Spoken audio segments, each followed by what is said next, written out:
right, welcome once again to Vegas Legends, Week 12 of college football action. I have a very special panelist this week. My guest is Wes Reynolds. Wes has been with us before.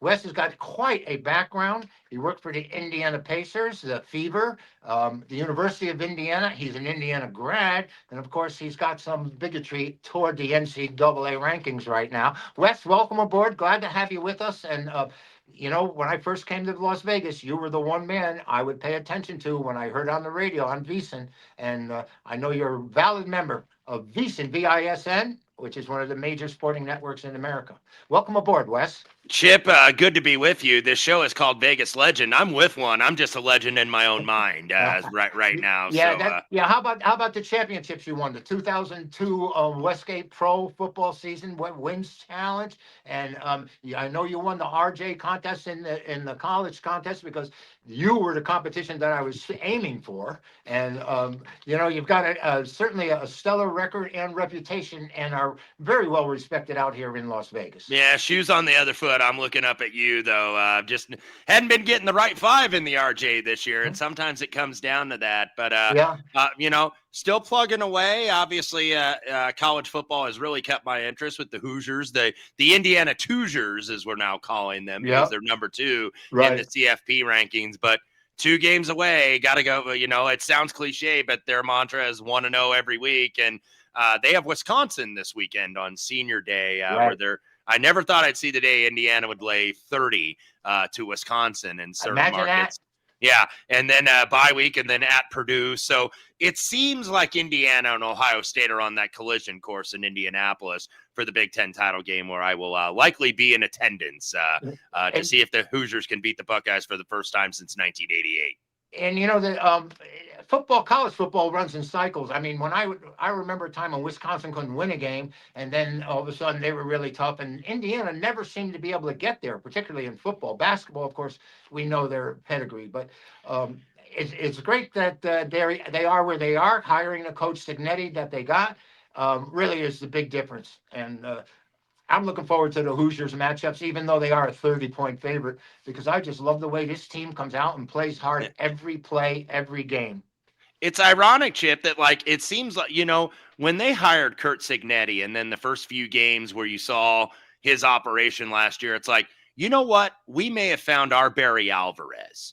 Because, of course, that's when Wisconsin, I think, really went to the next level when they got Barry Alvarez. And then he had, obviously, a ton of success up there in Madison. So it's kind of ironic that they're playing this week, Wisconsin and Indiana. And Indiana suffered some beatdowns to Wisconsin. I remember when Brett Bielema was coach there, and I was in attendance, 83-20, Chip. Wow. 83-20. So if you wonder why Illinois Indiana tacked it on a little bit against Illinois earlier this year, long memory for the Indiana program against Brett Bielema. All right, now that you're talking about high-scoring games, let's go to one where a coach predicted he would give up 100 points to be able to win the next 2 weeks, and I'm talking about Pittsburgh, of course, who's hosting Notre Dame. Used to be a pretty big rivalry, and it sort of calmed down in most recent years. The Irish, I think, are number 9 in the country, Wes, and they have a shot. I mean, they're 12.5-point favorites at Pittsburgh, and that seems kind of high to me, Wes, because of Pittsburgh's efficiency at stopping the run and their efficiency at quarterback with Carr. How do you see this one? The college football playoffs, are they in the Irish's sights? I think that they are, and I think that their ranking at number 9 is appropriate because of the 2 losses. But I will say, with Notre Dame, I'd power rate them about number 5 right now, maybe number 6. They're starting to put it together, Chip. The defense early on, I think, was really out of kilter. New defensive coordinator, it's Chris Ash, because Al Golden moved on, and the defense just wasn't very good. But against Arkansas, I think that's where they started to turn it around. And you look at the last several weeks, the defense has been a lot better, and they're going to have to be good. This Pitt upgrade to the quarterback, I think it has been an upgrade with the kid Reinschel, but can they get into a shootout with Notre Dame? I know Pittsburgh is kind of the hot team right now where they got 5 straight wins and also 5 straight covers, but Notre Dame's been taking a little money. It took some of mine at 11.5. I'm seeing 12.5 right now. I think Notre Dame, this may be a game early, Chip, and then I think they kind of pull away. in the second half. I just think the running game, and Notre Dame's pretty good with the lead. When they can hand that ball to Jeremiah Love and that stable of running backs that they have. You kind of saw it last week against Navy. Now, granted, Navy didn't have Horvath, their regular starting quarterback, but Notre Dame was able to get out ahead. They got off to a little bit of a slow start, and then all of a sudden they got that running game going, and there was just nothing that Navy could do. Now, Pittsburgh at least can throw the ball if they're behind, and I know the number looks high, but I went ahead and laid it with the Irish. All right, kind of surprising to me, Wes, because I always check out your selections, and I like very often we're on the same side, and I chagrined when we're not. This Pittsburgh strength is defensive against the run, and you don't think that they are going to be able to shut down Jeremiah Love of the Irish? I don't. I just and I know that they are fairly solid in the running game with the defense, but I think a lot of that is the competition too, Chip. Like I'm not very high. I'm not very high on the ACC as a conference.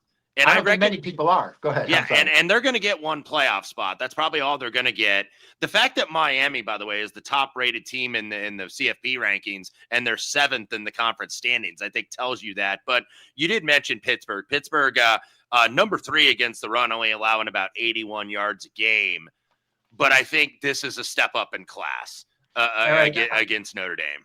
And what you mentioned about, Pittsburgh has to play Miami and Georgia Tech to get in. But the way the championship is formed, right now, 15 Miami would be in, and number 24 Virginia would be in, because they take the highest ranked team in a conference as opposed to the conference champion. And the ACC, like you said, it's been kind of weak, and who knows what's going to end up coming out of there right now.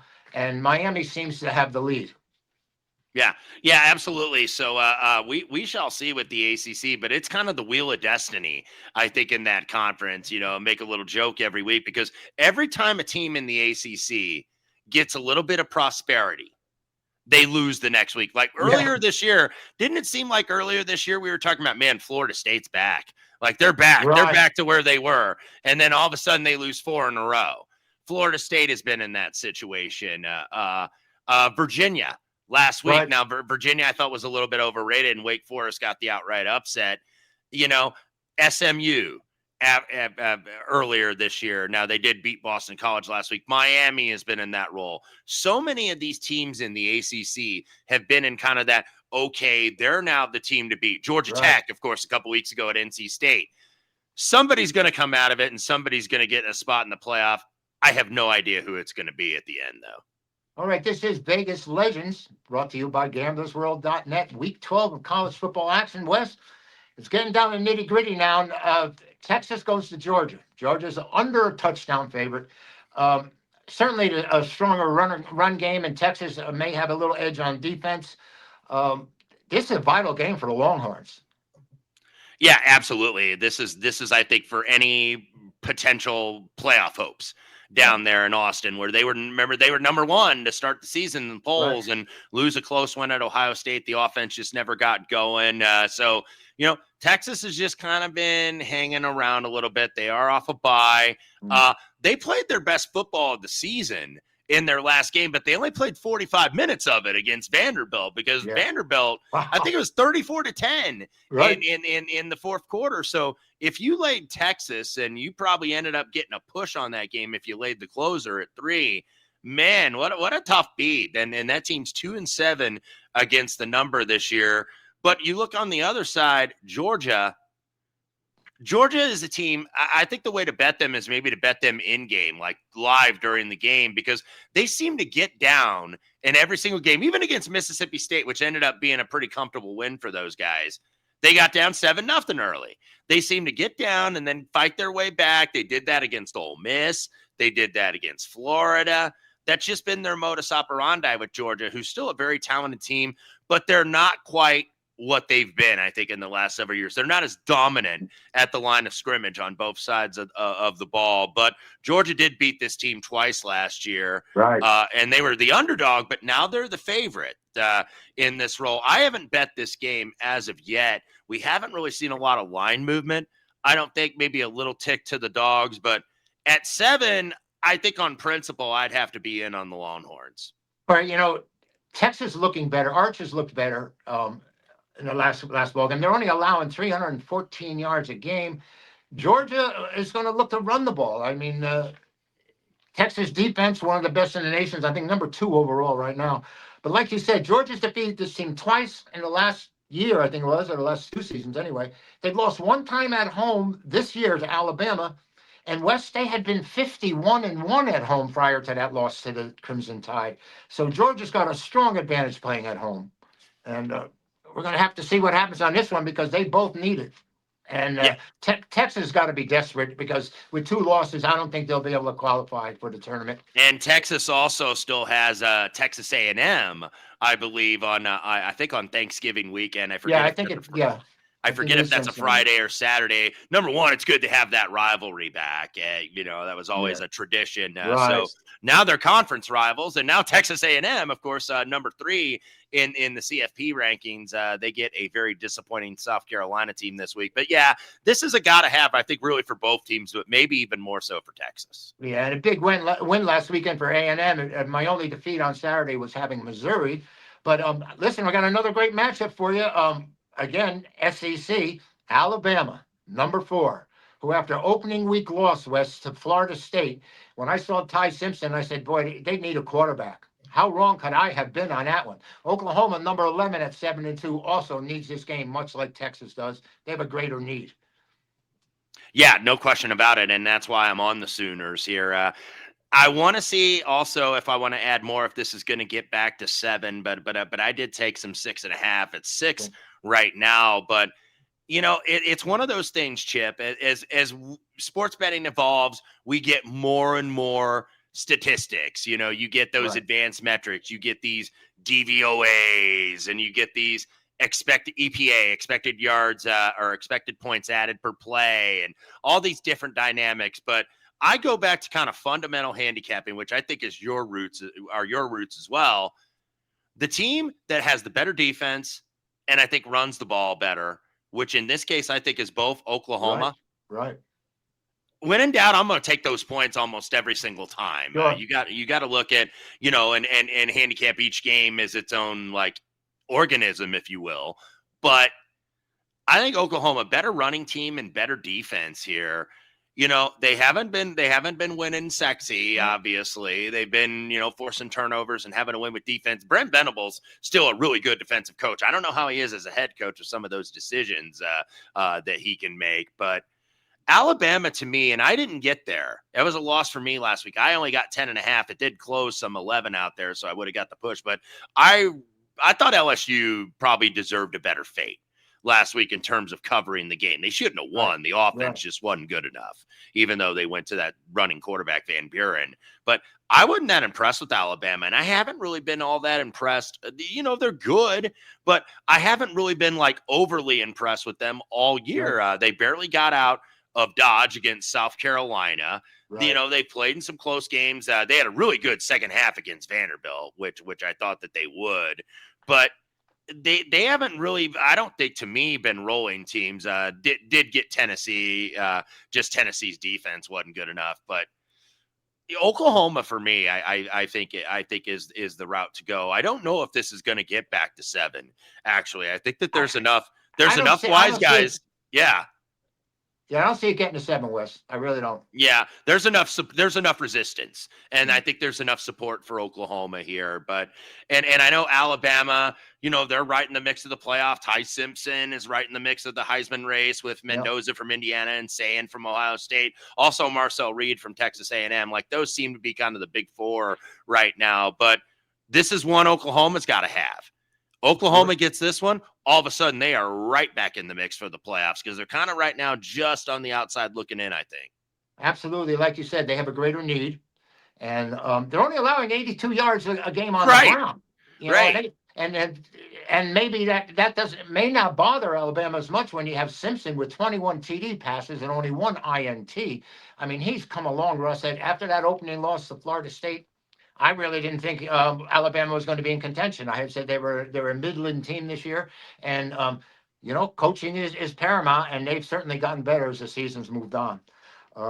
Oklahoma's 4-2-1 against the number. Last year they defeated this Crimson Tide team 24-3. Now, unlike Alabama getting revenge against Vanderbilt, you don't feel that they're going to gain a measure of revenge against Oklahoma here. I So, don't. I think that this is going to be a nip and tuck game. Might be the kicking game, either side that decides this one. But when in doubt, I've got the defensive dog here, the team that plays better defense and the team that runs the ball better. And I think in this case, that's Boomer Sooner. all right, here we have it from the Vegas legend, Wes Reynolds, right here at gamblersworld.net. We hope to make him a permanent part of the site. Wes, I've got another great game with two interesting teams. I'm always interested in what's happening with BYU. BYU came on strong last year, like Indiana came on strong, and as well as Vanderbilt. Big changes in their programs. But TCU, they're getting points, and I think this line's kind of shallow from what I see right now. I mean, I've seen it at 4.5. Have you seen a different number on this game? I believe there are a couple 3.5s out there. I think market. Let's call market consensus. Yeah, there's actually a lot more 3.5 now that I look at it. Now what's happening here is, has BYU lost their mojo, and people just have lost so much respect for them? I mean, I'm just surprised that this number is so short. I know TCU last week, we had Iowa State, and they were able to overcome the Horned Frogs. But the Horned Frogs have a great passing game with was it Hoover? Josh Hoover is his name, I think it is. 23 TD passes on the year.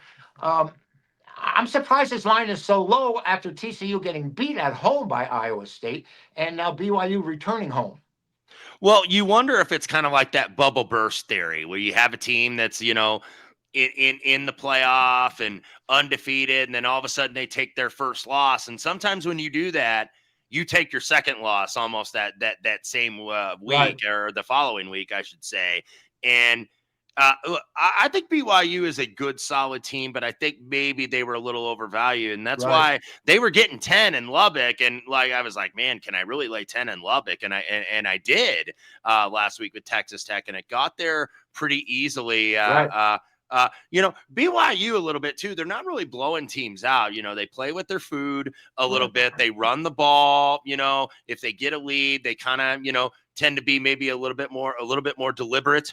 I will say with the game plan. I'm not surprised. I'm surprised to see it 3.5, but I'm not surprised maybe some of the early action came in on TCU, who I think a good team, can throw the ball. Still trying to everybody's still trying to position themselves right in that Big 12 title game. Texas Tech certainly looks like they are probably going to be there, and it's who's going to be facing them. So TCU still trying to finagle their way into that mix. This actually, I think it's circa on Sunday, got up to 6. And then you saw, and honestly, not a lot of money moves those openers on Sunday because you got NFL going, but. And then all of a sudden the avalanche, I think, really came in on TCU and the market. The market just doesn't like BYU. I've been against them a couple times and was against them last week. So I have not bet this one. I don't, because I think you're right, Chip. I don't think I'm getting enough right now with TCU, but I don't disagree with the move necessarily. Right. I understand that. TCU is only, this Hoover's throwing for just under 300 yards a game, 299. And Wes, like you mentioned, and I think about this theory, particularly in college basketball, when you have an undefeated team going into January and they receive their first loss. And then for me, more times than not, I see them losing again the next time out. I call it the bang bang theory because, they're riding that wave and now they're a little disappointed and everyone says, oh, they're going to suck it up and get back.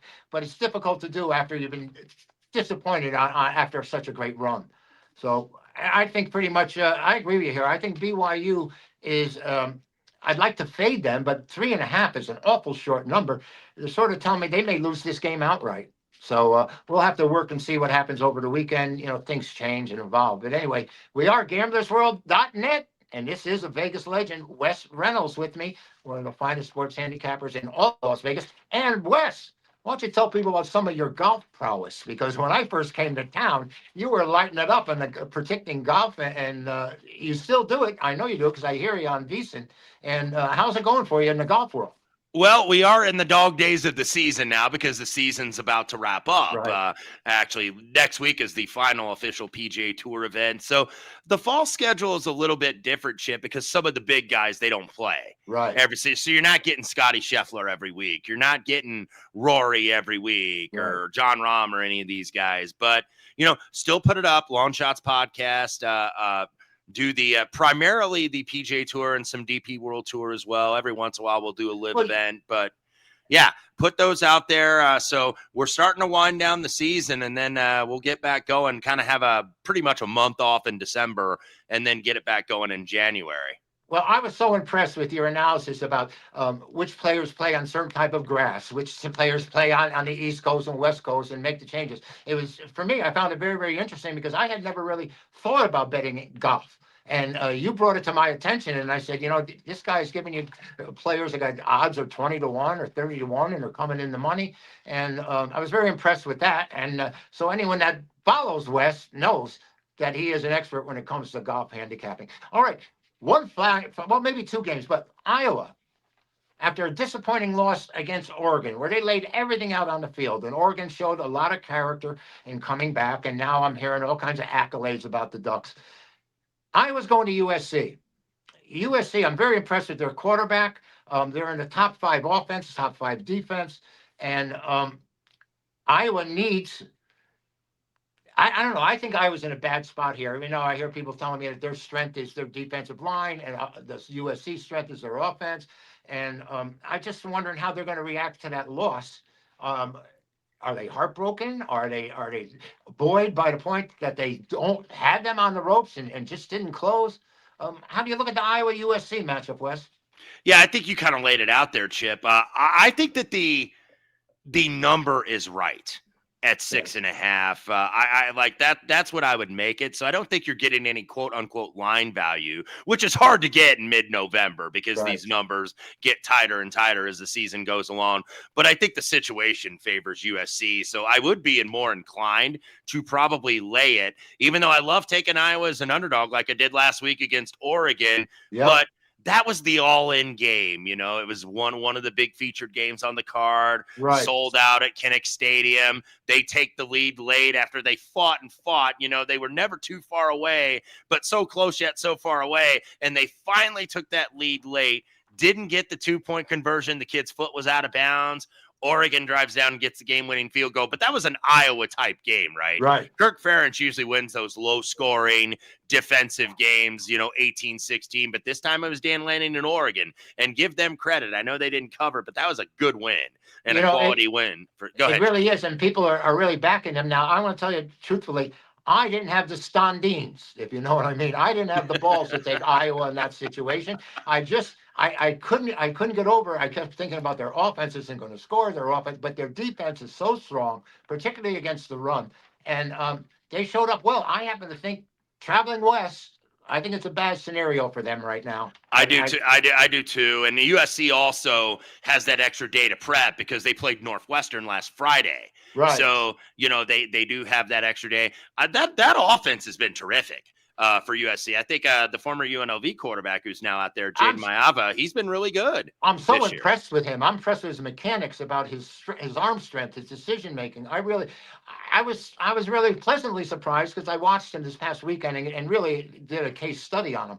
And when he was at UNLV, I didn't quite see it, but he's either developed or come along. But I agree, Wes. I think he's a pretty good quarterback, and he's got a future. USC, by the way, still not out of the playoff mix. Now they have to win here, and they have to win at Oregon.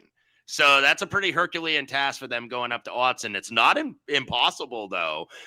USC still kind of – it'll be interesting to see how many teams the Big Ten gets because we know I think they're getting definitely 2 with Ohio State, Indiana. Oregon certainly would be in that spot right now. Could they get 4? I don't know. I think 4 is a big ask. Yeah, well, the SEC, of course, has got everyone's attention. So, and I'll go to a final game in SEC, and it's really not competitively point spread wise, but as far as value and what these teams need, Florida's going to Mississippi, and everyone's after Lane Kiffin. He's supposed to be the next giant coach. He's supposed to move on to everywhere. And, Florida's 0-4 on the road. They're getting double-digit points here.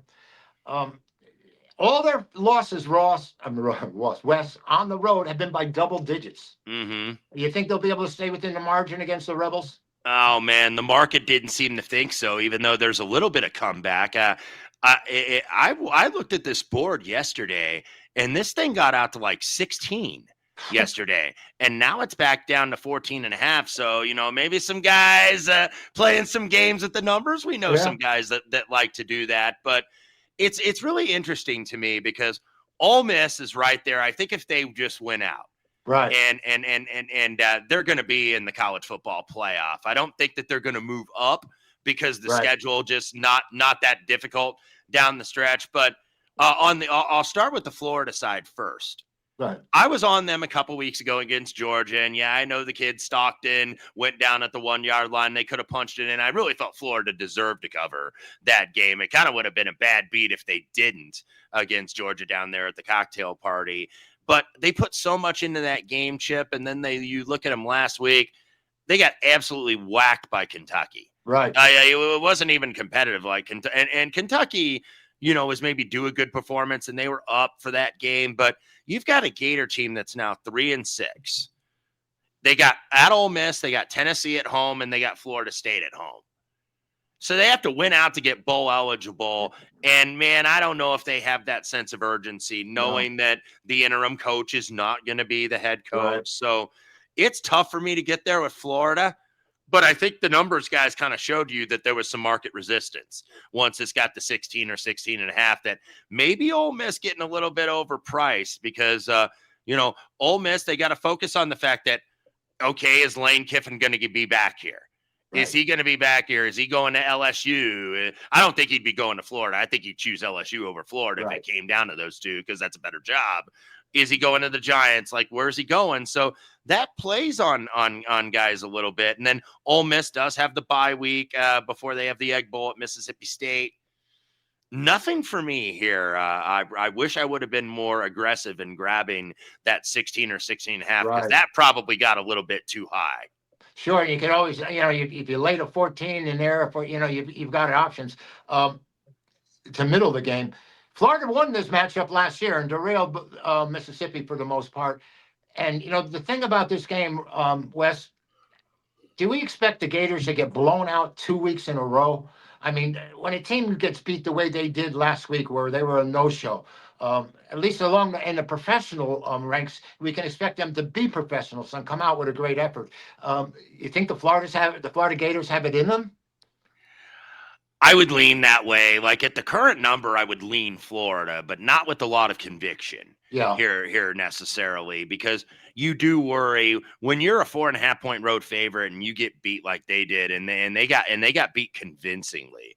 What was it? I think 38-7 at Kentucky. Yeah. So that takes some chutzpah if you want to back the Gators, I think, off that performance. But recency bias is always the enemy of the sports bettor. Right. So you never want to fall too much into that. So it would be Florida or pass for me. Thank you, Wes. This is Wes Reynolds, the 2002 Westgate Handicapping Professional NFL Champion.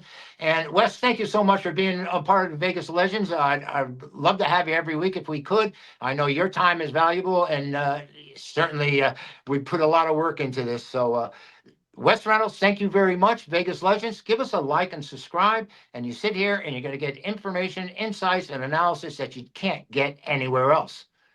This is Vegas Legends. I'm Chip Chirimbes. Hope to catch you again next week. Wes, thank you so much for your insights. And I am one who paid strict attention to what you said. You bet, Chip. Thanks for having me. Appreciate it.